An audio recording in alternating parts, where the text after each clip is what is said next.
Se você não existisse, que falta faria?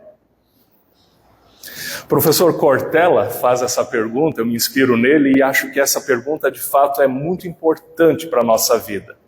Se você não existisse, que falta você faria? Eu lembrei de uma notícia que eu ouvi alguns meses atrás, acho que até mais de ano já, de que num lugar na Europa, vizinhos começaram a sentir um forte cheiro dentro de casa, chamaram a polícia e constataram que a vizinha, uma senhora idosa, havia falecido já há alguns dias.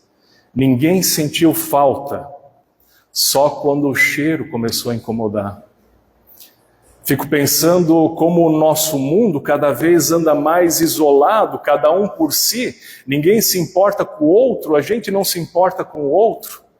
Sabe, uma das coisas que eu estranho num contexto de cidade maior, já morei em cidade de interior, isso me parece que é diferente ainda hoje, quando a gente não conhece sequer os nossos vizinhos. Não sei se essa é a experiência de vocês também. A gente não sabe o que se passa na vida do outro. E daqui a pouco você vê aquele casal que a mulher estava grávida, caminhando sozinho, perderam o bebê, você nem ficou sabendo. Alguém perdeu o pai, você nem ficou sabendo, divorciou, casou de novo, você nem ficou sabendo. Cada um na sua e assim segue o mundo.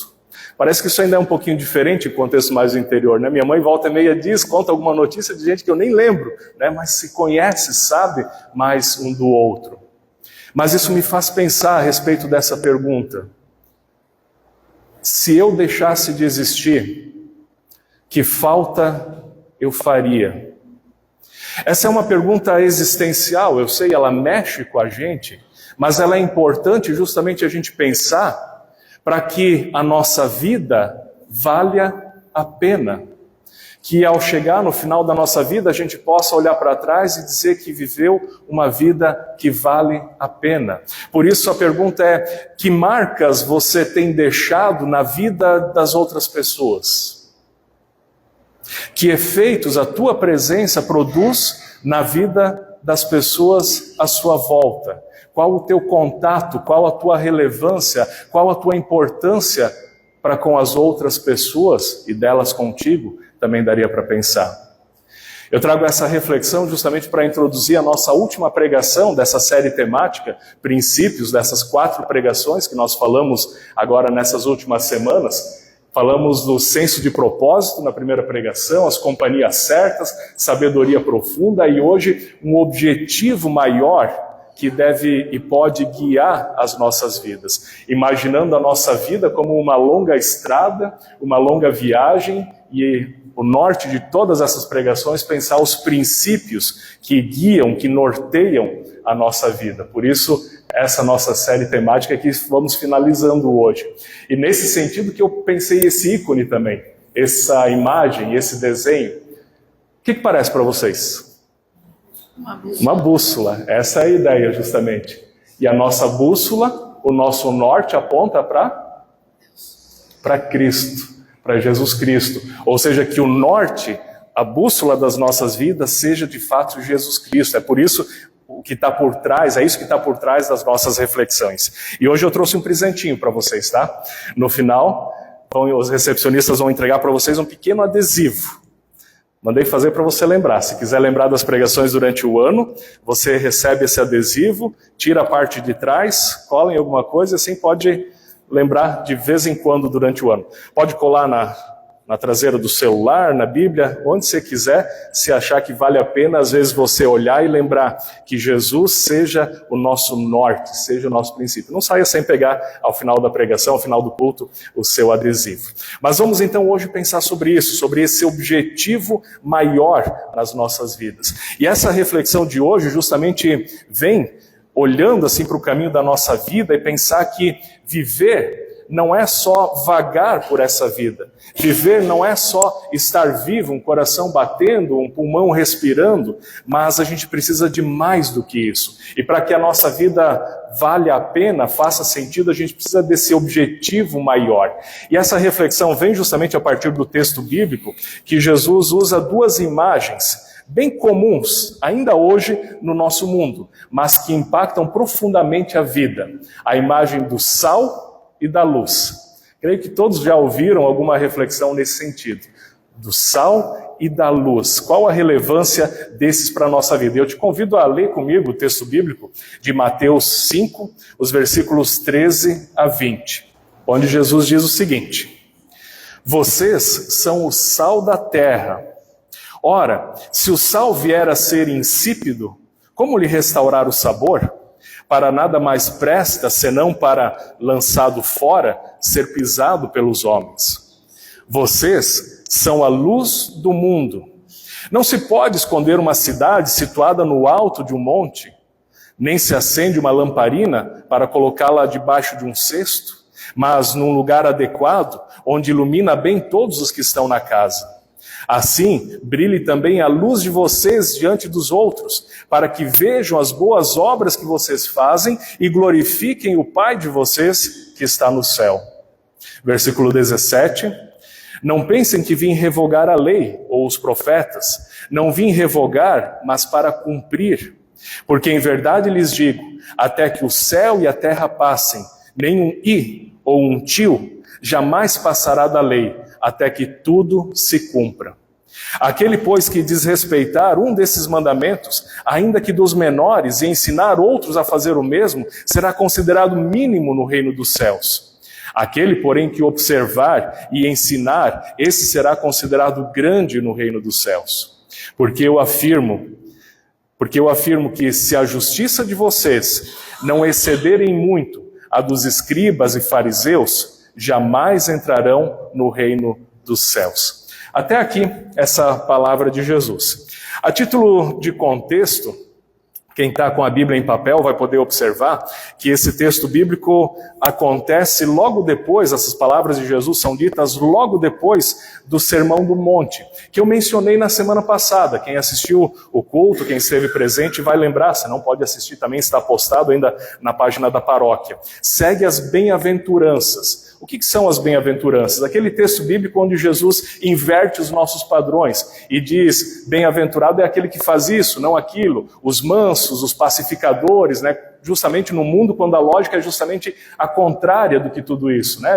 Bem-aventurado, a gente pensa, é aquele que impõe a sua vontade, aquele que passa por cima dos outros, e Jesus inverte esses padrões. Essas são as bem-aventuranças conhecidas. E depois de trazer as bem-aventuranças, ou seja, essas informações que vão na contramão do nosso mundo, Jesus traz essas palavras para os seus discípulos. Ou seja, de certa forma está ligado com isso que ele falou. Essa inversão de padrão que vocês vivem a partir de mim, é o que vai ser sal e luz no mundo. Ou seja, é isso que pode fazer a diferença no mundo.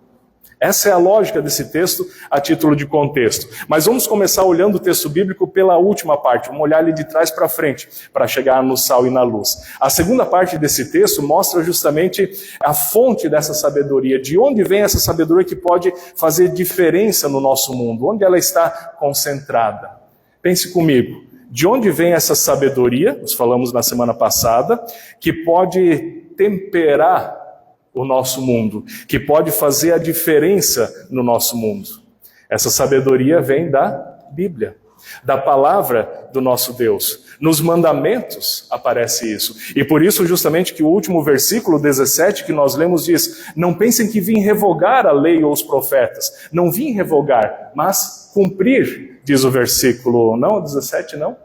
É o 17. Não vim revogar, mas cumprir. Ou seja, se alguém olhou para Jesus e pensa que Jesus agora perverteu toda a lei, porque ele fazia as coisas diferentes, ele diz, não, eu não vim revogar, mas eu vim cumprir a lei, inclusive de uma maneira mais profunda. E pensem comigo, a lei, olhando aqui especificamente para o Antigo Mandamento, para o Antigo Testamento, os 10 mandamentos, Deus já tinha dado para o mundo a receita de como viver bem. Pensem comigo, há quase 3.000 anos, Deus já deu a receita para o ser humano de como viver bem na sociedade. Querem viver bem? Está aqui, 10 regras, 10 princípios para você viver bem, os mandamentos. Imagina Se o mundo vivesse de fato os 10 mandamentos, seria uma maravilha, seria um paraíso. Você consegue imaginar? Não haveria roubo, não haveria mentira, não haveria traição, não haveria egoísmo. Nosso mundo seria perfeito. Deus já tinha dado a receita. E ela está conosco ainda hoje, os mandamentos, a palavra de Deus, a receita para o nosso mundo ser melhor. O problema é que não colou, não pegou. O ser humano virou as costas para Deus de novo nos mandamentos. E cada um fez o que dava na cabeça e o mundo virou um caos. E muitas vezes é isso que nós vemos no nosso mundo. Esse caos pelo mundo que anda sem Deus. E aí o que Deus fez? Deus trouxe o seu amor de volta para o mandamento. Deus agora decide, já que falar não adianta, eu vou mostrar na prática como é essa vida. E o que Deus faz? Entra na nossa realidade. Em seu Filho Jesus, Deus vem ao nosso mundo, cumpre toda a lei, vive do jeito que a gente deveria ter vivido e não conseguimos, e ainda paga o preço pelo pecado em nosso lugar, morrendo na cruz. Ou seja, o ser humano que merecia a morte pelo seu pecado, pela sua desobediência, e morte inclusive como consequência natural, né? Porque quando todo mundo rouba, mente, mata, a gente morre também, a gente se mata enquanto sociedade, e Deus ensina a viver diferente. E aí veio Jesus, a presença do próprio Deus, viveu diferente, mostrou como era para ser a vida, e ainda morreu pagando o nosso pecado na cruz. E ele faz isso agora para nos conquistar de volta para Deus. Olha só que maravilha, né? Nós que mereceríamos a fúria de Deus pelo nosso pecado, recebemos o presente do seu amor. E esse presente do amor, ele troca lá dentro a chave, ele transforma lá dentro. Se a pessoa não obedece os mandamentos por imposição, que agora possa obedecer pelo amor demonstrado em Jesus por nós. Essa que é a grande lógica. Por isso no versículo 20 vai dizer: se a justiça de vocês não excederem muita dos escribas e dos fariseus, jamais entrarão no reino dos céus. O que Jesus está querendo dizer com isso? Lembrem, ele está falando para os seus discípulos, o grupo menor dos seus discípulos, logo depois do Sermão do Monte. Então ele está dizendo, se vocês, nas atitudes de vocês, não forem muito melhores do que os religiosos de plantão da época, os escribas e os fariseus eram aqueles que viviam a lei da religião ao pé da letra, ao pé da risca, né? Cumpriam tudo, mas cumpriam por obrigação, não por amor. E tentavam fazer tudo certo, sem o coração transformado. E aí Jesus olha para os discípulos agora, aqueles com quem ele conviveu, aqueles que ele amou, e viria inclusive dar a vida por eles, e diz: se as atitudes de vocês não forem muito melhores do que daqueles religiosos que fazem só por obrigação, vocês não entrarão no reino dos céus. Ou seja, Jesus esperava que os seus discípulos fossem na sua ética, no seu jeito de viver, nas suas atitudes, muito melhores inclusive do que aqueles que viviam a lei na risca. Mas como isso é possível? Como é possível ser melhor eticamente do que alguém que zela pelo cumprimento de toda a lei? Porque os discípulos de Jesus, e espero que eu e você nos incluamos nisso, cumprem a lei não por obrigação, mas por amor. Essa que é a chave. Quando a gente olha para Jesus Cristo e vê um Deus que se entregou por nós, o coração é transformado. E a palavra de Deus deixa de ser uma obrigação para ser uma vontade que a gente cumpre em amor. Quando a gente entende essa lógica, muda a chave lá dentro, entende? Muda a motivação para a gente fazer o que faz. Então a gente não vai não roubar porque a lei manda, mas a gente vai não roubar porque Jesus assim nos amou e ensinou. Porque a gente ama a Deus e ama ao próximo, segundo a sua vontade, segundo o teu testemunho. E a lógica é bem simples, né? Tudo que a gente faz por obrigação, a gente puxa para o mínimo, não é assim? O que eu tenho que fazer por obrigação, eu pergunto, tá, quanto eu tenho que fazer? Para nivelar por baixo. Mas aquilo que eu faço por amor, eu faço de bom grado e faço pelo máximo. Não é assim a lógica? O que é por obrigação é o mínimo. O que é por amor é o máximo. Quando a gente tem que pagar um imposto, a gente tenta fazer o mínimo possível, né? Mas quando a gente quer dar um presente para alguém que a gente ama, a gente faz o nosso melhor. A gente quer dar o melhor. Por quê? Porque a gente ama. Essa que é a grande questão. Ou seja, Jesus transforma, troca essa chave dentro de nós. Supera a obrigação para olhar pelo amor. E aqui vem a grande questão. Esse amor é o tempero para o nosso mundo. Esse amor que Jesus nos chama a viver e testemunhar é o que dá o sabor para esse nosso mundo. É isso que possibilita enxergar a luz, enxergar um jeito melhor de viver. E é por isso que Jesus vai dizer para os seus discípulos, logo depois da sua nova lei, o Sermão do Monte, que eles são sal da terra e luz do mundo. E esse é justamente esse propósito maior que Jesus te convida e me convida a viver nesse mundo. Viver como sal da terra e luz do mundo. Esse é o propósito maior. Aliás, até não sei se dá para dizer que é um convite. Talvez seja só uma constatação, né? Porque quem foi impactado pelo amor de Deus nem tem como optar por viver esse amor ou não. Porque se não vive esse amor, certamente ainda não entendeu o amor de Deus por si. É quase como uma consequência natural, entende? Quando eu fui impactado por esse amor, não tem como não viver ele na prática. Então, por isso, talvez até Jesus esteja dizendo aqui, venham, não esteja dizendo, venham ser sal da terra e luz do mundo, mas ele está dizendo, vocês são. Ele está constatando essa realidade, que a partir dessa transformação que esses discípulos tiveram, eles são sal da terra e luz do mundo, ou seja, o jeito diferente deles viver vai dar sabor para o mundo, vai clarear as decisões do nosso mundo para que o mundo seja melhor. Olha que maravilha isso! E talvez justamente por isso Jesus usa as comparações no primeiro versículo, lá dizendo, não dá para esconder uma cidade que está construída em cima do monte. De longe dá para ver as suas luzes, não é assim que acontece? De longe a gente vê as luzes de uma cidade que está no alto. Ele está dizendo, não se acende uma lamparina, não tinha luz elétrica naquele tempo, né? Não se acende uma lamparina e coloca debaixo de um cesto.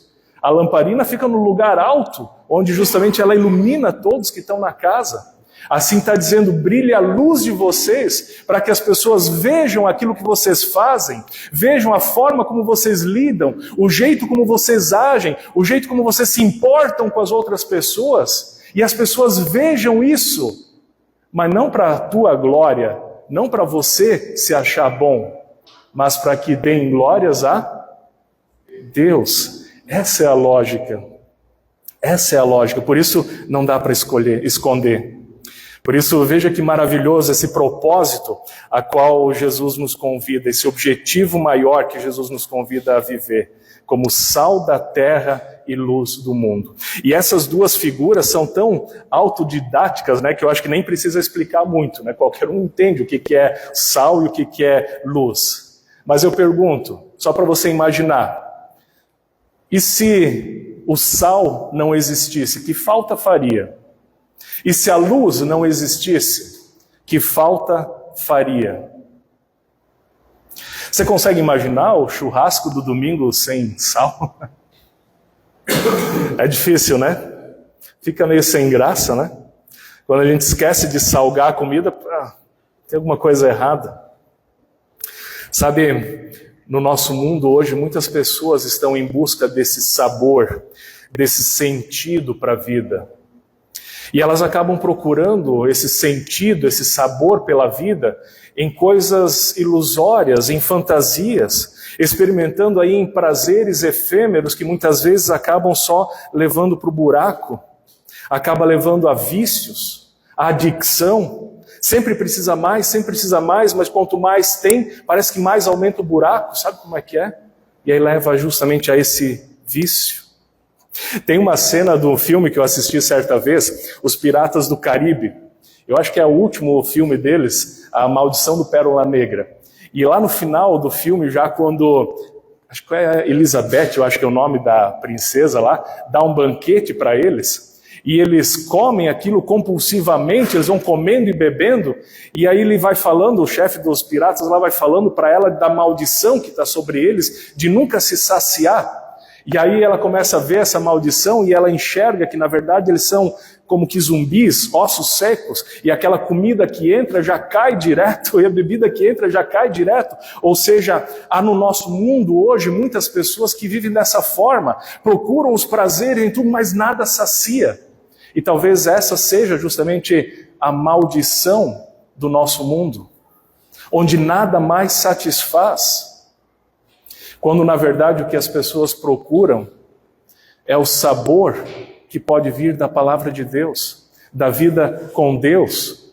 E talvez seja isso que de fato satisfaça. As outras coisas só geram maior buraco, maior vazio na vida da pessoa. Se o sal não existisse, consegue imaginar a falta que faria? Se a luz não existisse, imagina a falta que faria? Imagina você andar na rua sem luz. Imagina agora você voltar para casa de olhos fechados. Te convido a fazer esse desafio aí. Volta para casa de olhos fechados. Não faz isso, você não vai dar acidente. Imagina a pessoa dirigindo com os olhos fechados. O pastor mandou voltar para casa sem olhar. Mas você consegue imaginar a dificuldade? Talvez só a pessoa que tem dificuldade de visão, uma cegueira, talvez consiga imaginar isso. Quando a gente levanta à noite, não quer acender a luz para ir no banheiro, a gente sai tropeçando em tudo, né? Bate a canela, bate o dedo mindinho e como dói. No nosso mundo tem tantas pessoas dando canelada o tempo todo, porque mesmo que estão de olhos abertos, lhes falta essa luz no sentido maior. Estão dando trombada, tomando decisão errada toda hora e se machucando e machucando outros. Por quê? Porque lhes falta a luz da noção da melhor decisão a ser tomada. Entende que é essa luz que está falando aqui, né? A luz que clareia as nossas decisões da nossa vida para que elas sejam mais acertadas. E tanta gente trombando por aí porque lhes falta a luz. E agora perceba, Deus está dizendo para os seus discípulos, extensivamente para mim e para você, que nós somos sal da terra e luz do mundo. Consegue imaginar isso na prática? Consegue imaginar? Isso significa nos tornarmos relevantes para as pessoas à nossa volta. Isso significa que a nossa presença seja relevante para as pessoas que estão à nossa volta. Por isso eu retomo a pergunta: no que a sua presença deixa marcas na vida das pessoas? O que a sua vida faz com que a vida de outra pessoa seja pelo menos um pouquinho melhor?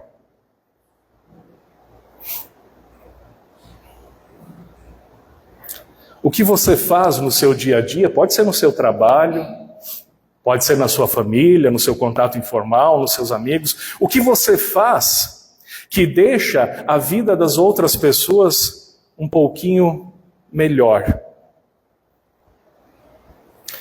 No que a sua presença deixa a vida das outras pessoas um pouquinho melhor? E se você deixasse de existir hoje, as pessoas sentiriam essa falta? O que Jesus te convida e me convida a ser, ou constata que nós sejamos, é que sejamos a presença de Deus na vida das outras pessoas. Eu repito, a presença de Deus na vida das outras pessoas. A gente começou esse culto dizendo que Jesus é a luz do mundo, não é? Por isso, se aqui está dizendo vocês são a luz do mundo, talvez a lógica que está por trás é justamente de que luz se reflete, não é assim? Eu gosto dessa imagem. Ou seja, Jesus é a nossa luz. Ou seja, a luz que está em nós, ela é um reflexo da luz de Jesus.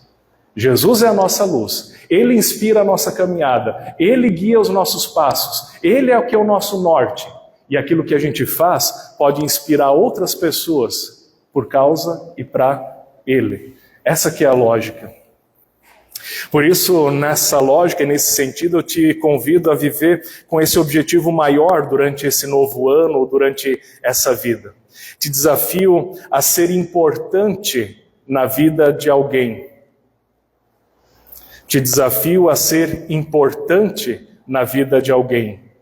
Ou talvez para isso você tenha que se importar com a vida de alguém.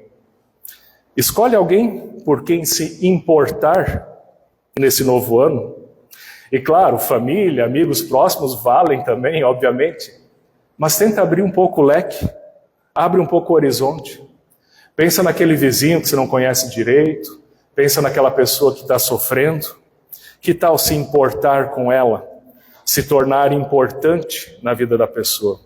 A propósito, eu falei do Cortella antes, né? E num trecho de um livro dele que eu li, ele fala justamente sobre o sentido dessa palavra, de ser importante.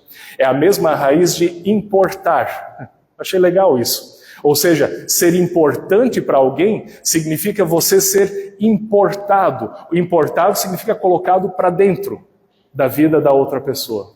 Que a sua presença seja querida por outra pessoa, que você possa ser importado para dentro da vida de outra pessoa, por isso importe-se também com a vida de outra pessoa. Mas atenção também, né? Sal e luz tem dose certa, não é? Sal e luz tem dose certa. Certamente você já teve a experiência de comer uma comida salgada demais. Aí não dá, né? Quando a luz é clara demais, ela ofusca também, em vez de clarear e fazer enxergar. Atenção, eu não estou dizendo para você ser daquele tipo de crente chato, tá bom? Por favor. Não é isso. Sabe aquele tipo de pessoa que fica o tempo todo empizinhando a vida da outra pessoa e não sabe conversar de nada do que não seja Deus, religião e tal? Não, não é isso. Não seja crente chato. Mas que as suas atitudes mostrem para a vida das outras pessoas que você se importa.